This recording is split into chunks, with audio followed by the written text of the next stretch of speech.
Professor Hasnain आलम साहब, ये फरमाइएगा कि जिस तरह यूक्रेन पर जब इसराइल और ये रशिया और यूक्रेन की जंग जारी थी, तो उस वक्त यूरोपीय कमीशन की जानिब से जिस तरह से आवाज़ें उठाई गईं और जिस तरह से चीखो पुकार की गई और इमदादी इदारों के बारे में जो है ये कहा गया कि फौरी तौर पर इमदाद की जाए, यहाँ पर क्यों डबल स्टैंडर्ड्स हैं? यहाँ पर भी इंसानी अलमिया जन्म ले चुका है, यहाँ पर भी कत्लेआम किया जा रहा है, यूरोपियन कमीशन यहाँ पे क्यों आवाज़ नहीं उठा रहा?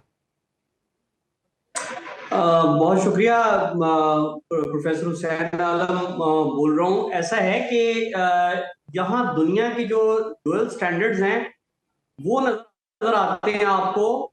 और दुनिया इस टाइम आपको पहले यूनिपोलर थी, बाइपोलर, और फिर ट्राइपोलर हुई, और अब मल्टीपोलर हो गई है।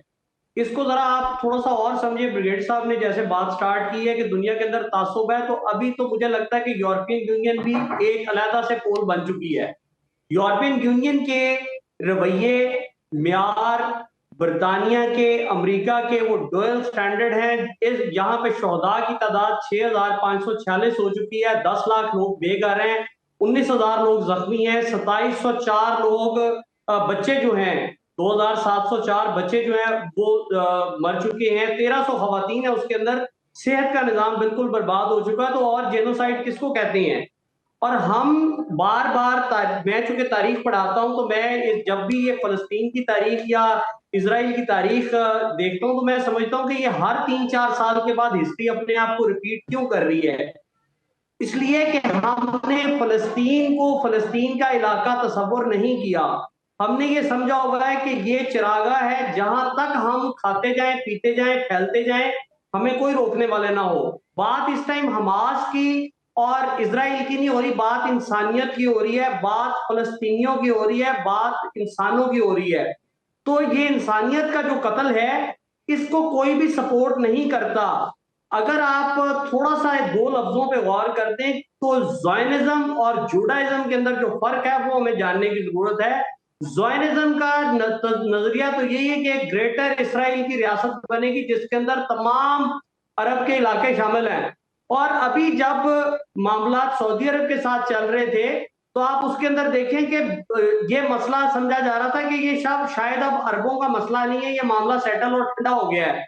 और सिर्फ 3-4 मुल्क है, जिनमें पाकिस्तान है, ईरान, इराक है, और कुछ बांग्लादेश वगैरह है। ये 4-5 मुल्क हैं जो नहीं मान रहे। तो मामला अब मल्टी पोलर हो चुका हुआ है। इसके अंदर रशिया भी पीछे खड़ा है, और वो तमाम हथियार जो दाइश के लिए प्रोवाइड किए गए थे उस इलाके के अंदर तबाही के लिए, वो किसी तरीके से अगर मुख्तलिफ ग्रुपों के हाथ लग चुके हैं और उसका अगर इस्तेमाल हुआ, तो उसके पीछे भी इंटरनेशनल ताकतें हैं।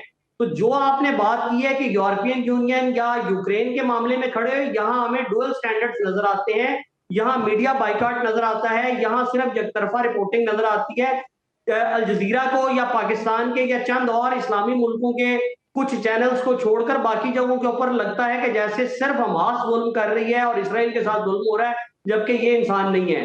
तो मैं ये समझता हूं कि ये डुअल स्टैंडर्ड्स की बात है। और जो फ्रीडम ऑफ टू लिव है, मोबिलिटी है फलस्तीनियों की, उसको हमेशा से कर्टेल किया गया है, और अब भी ये सिलसिला जारी है। जब ये सिलसिला बहुत ज्यादा हो जाता है, तो हमास वाले जो कि जिहाद के कायल हैं और इन चीजों के कायल हैं कि हम मज़ामत जारी रखेंगे, और जो पीएलओ थी फलस्तीन के जो बाकी के धड़े हैं, वो शायद डायलॉग करते थे। बिल्कुल, रेजिस्टेंस उस वक्त जो है वो ज़्यादा हो जाती है। प्रोफेसर साहब, ओआईसी का जब भी हम जिक्र करते हैं तो हमें सिवाय मजम्मत के और तशवीश के इजहार के इसके अलावा और कुछ दिखाई नहीं देता। अभी भी जो वज़राए ख़ारजा का इजलास हुआ था ओआईसी ममालिक का, उसमें भी बस यही बयानात पर इक्तफा किया गया।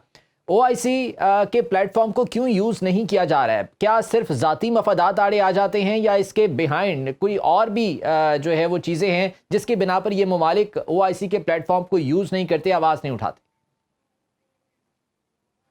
आपने बड़ा वैलिड सवाल किया है कि ओआईसी का बुनियादी तौर पर काम तो यही था। जब ओआईसी बनी थी तो मकसद ही यही था कि ये जो इसराइल ने मस्जिद अक्सा को जब आग लगाई थी और शहीद करने का प्लान था, कि हम एक जो बड़ा क्या उसको कहते हैं अपना वो बना सकें, जो इनका हैकल है। लेकिन आज तक ओआईसी मासवाए करारदाद मजम्मत पेश करने के और ओआईसी, जिसे आप ओआईसी कहते हैं, मैं उसको समझता हूँ वो ओआईसी है, कि वो सिर्फ देखती है, मजम्मत करती है और प्रैक्टिकली उन तमाम ममालिक के ताल्लुकात इजराइल के साथ कायम हैं। अभी थोड़ी देर पहले मैंने कहा था कि ये समझा जा रहा था कि अरबों का मामला तो शायद सेटल हो गया इजराइल के साथ, ये सिर्फ चंद नॉन अरब मुल्कों का मामला रह गया है।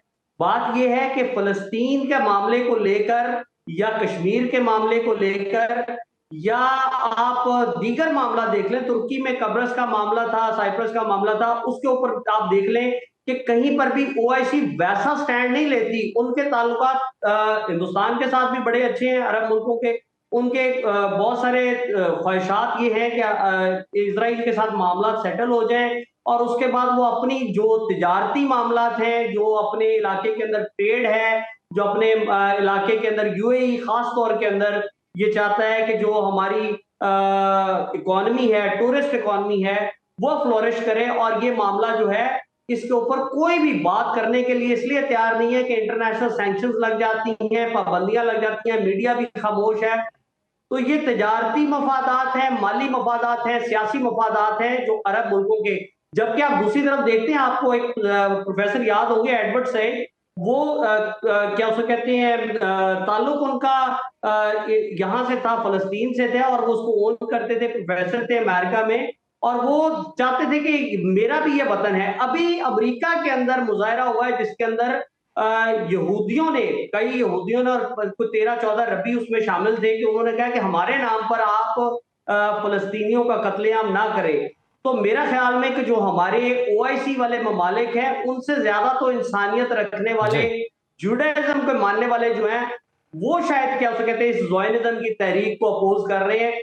जहां हमें करना चाहिए था, हम वहां पर खामोश हैं। बिल्कुल ऐसा ही है। ये पुरस्कार खामोशी, जो इसके पीछे एक से ज़ायद वजूहात हैं और डेफिनेटली जिस तरह से आपने बात की कि इसके पीछे जो है वो तिजारती मफादात भी हैं, दीगर जो है वो मफादात भी आ जाते हैं।